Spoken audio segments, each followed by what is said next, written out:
আসসালামু আলাইকুম। কি অবস্থা সবার? সবাই কেমন আছেন? আশা করি অনেক অনেক ভালো আছেন। আলহামদুলিল্লাহ আমি অনেক ভালো আছি। আমার কি ভিডিওর আমাকে দেখা বাদ দিয়ে কি আপনারা আমার ব্যাকগ্রাউন্ড নিয়ে পড়ে আছেন? অবশ্যই ব্যাকগ্রাউন্ড নিয়ে পড়ে থাকার কথা, কারণ আমি এমন একটি জায়গা আসছি, হলুদের সমারোহ। আর এই হলুদ ফুলগুলো কিসের সেটা নিশ্চয়ই এতক্ষণে বুঝে গেছেন। এগুলো হচ্ছে সর্ষের ফুল। ফুলগুলো দেখতে যতটাই না জোস, ঠিক ততটাই তার চেয়ে বেশি সুঘ্রাণ বের করেছে। মানে আমি আছি, এই যে আমার আমার সাথে আছে সাগর, তো ওকে নিয়ে আসছি আমাদের এলাকায় বেড়াতে। আমি যদি একটু আমার চারপাশটা দেখাই, দেখেন হলুদে হলুদ হলুদে হলুদ। আহ ওই পাশেও কিন্তু দেখেন একদম হলুদ। তো আসলে দেখেন আল্লাহর সৃষ্টি কতটা সুন্দর, একদম নিখুঁত, হলুদে হলুদ, অসংখ্য ফুল ফুটে আছে।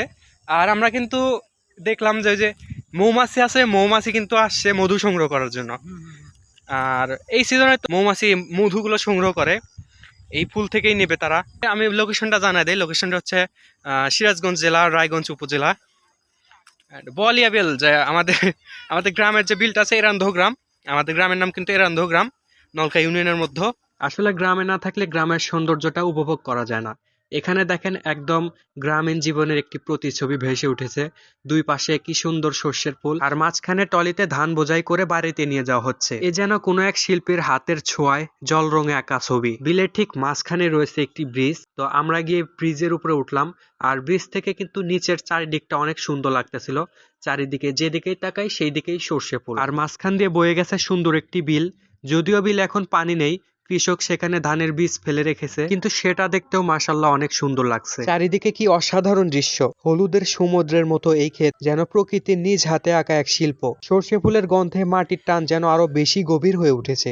এখানে আসলে যেন সময়টা থেমে যায়। প্রকৃতির এই রূপ দেখে মনে হয় মাঝে মাঝে ব্যস্ত জীবন থেকে ছুটি নেওয়া উচিত, কারণ এই ক্ষণগুলোই আসল সম্পদ। আর শীতের সকালে কুয়াশা সরিয়ে যখন রোদ পড়ে সর্ষে খেতে, তখন সেই দৃশ্য মনে করে দেয় যে গ্রামের সৌন্দর্যই প্রকৃত সৌন্দর্য।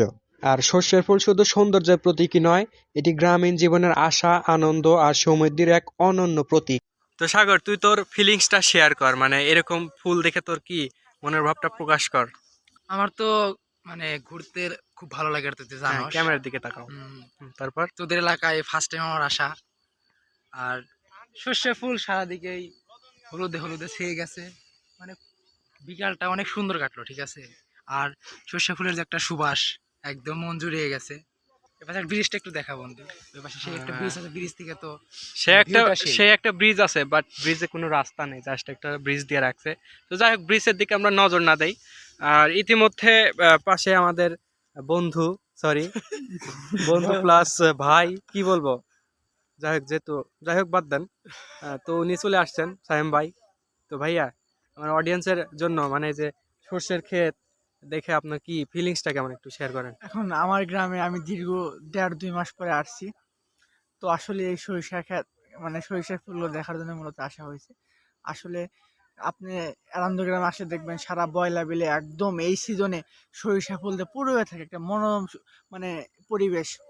আবার অনেক সময় দেখবেন দেখবেন যে বকুলতলা ব্রিজের নিচে কচুরি পানা থেকে ওখানে হাঁটা যাচ্ছে। আসলে আমাদের গ্রামটা বৈচিত্র্যময় গ্রাম। আসলে যে আমাদের যে 6টা ঋতু আছে, আমাদের গ্রামে আসলে বোঝা যায় না আসলে 6টা ঋতু ঋতু আছে। আমরা এক এক ঋতুতে এক একভাবে এনজয় করি। যারা আমাদের গ্রামে ঘুরতে আসতে চান, সর্ষের ফুলে একদম ভরপুর, মানে চাইলে আসতে পারেন, সমস্যা নাই, প্যারা নাই, যোগাযোগ করে আসবেন। অ্যান্ড জাস্ট চারিদিকে ওয়াও অ্যান্ড ওয়াও। তো সন্ধ্যা হয়ে গেছে, আমরা আর বেশিক্ষণ দেরি করব না, জাস্ট আপনাদের সাথে একটু শেয়ার করলাম। আমি জানতাম না যে এতটা ফুল ফুটছে, মানে আজকে আমরা, সরি গতকাল আসছি, গতকাল হচ্ছে আমরা শহর থেকে আসছি। শুধুমাত্র ফুল দেখার জন্য। হ্যাঁ, শুধুমাত্র ফুল, মানে ভাই ব্রাদারকে ফোন দিয়েছিলাম যে কিরকম ফুল টুল ফুটছে নাকি। তো ওরা বলছে যে না, ফুটছে, অনেক ফুল ফুটছে।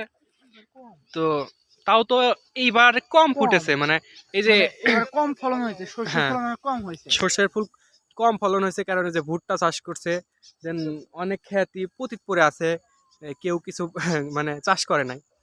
তো গতবারের তুলনায় এবার কম, আসলে কম। এক সময় তো পুরা একদম বয়লা বিল একদম সরিষা ফুলে ভরপুর ছিল। হ্যাঁ হ্যাঁ, কিছুই নাই, অর্ধেক কমে গেছে। গতবারের তুলনায় এইবার কম, তারপরেও মাশাল্লাহ, আল্লাহর সৃষ্টি। চারিদিকে দেখেন মানে যত দূর চোখ যায়, মানে যতটুকু ওই যে মাঝখানে জাস্ট একটা কি এটা কি বিল এটা বলে, বিল হ্যাঁ বিল বিল, বিল পানি শুকিয়ে গেছে। পানি শুকায় গেছে। দেন ওই অপোজিটে যে যত দূর দেখা যায় মানে অনেক খালি সর্ষে আর শস্য, আর এদিকেও তো একদম অনেক অনেক সর্ষে। তো যাই হোক, ঘুরতে আসছিলাম, ভালোই লাগলো সর্ষের ফুল দেখতে। কে কোথায় থেকে ভিডিওটি দেখছেন, আপনারা যদি আসতে চান বা আপনাদের যদি মন চায় আসবেন, আমার পাশের গ্রামে যদি কেউ থাকেন অবশ্যই আসবেন। মেহেদির সাথে যোগাযোগ করতে পারেন, নিচে মেহেদির নাম্বার দেওয়া থাকবে, আর মেহেদির আইডিটি থেকে এই ভিডিও ছাড়া হবে, মেহেদির সাথে অ্যান্ড যোগাযোগ করে আসবেন। লোকেশনটা তো আমি বলেই দিছি, এরান্দহ গ্রাম, নলকা ইউনিয়ন, রায়গঞ্জ উপজেলা, সবাই চেনে।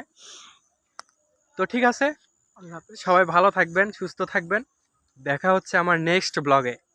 নেক্সট ব্লগটা কিন্তু অনেক ইন্টারেস্টিং, আমার লাইফের একটা হিস্টোরি নিয়ে আমি হাজির হব। তো যাই হোক, সবাই ভালো থাকবেন, সুস্থ থাকবেন। আল্লাহ হাফেজ।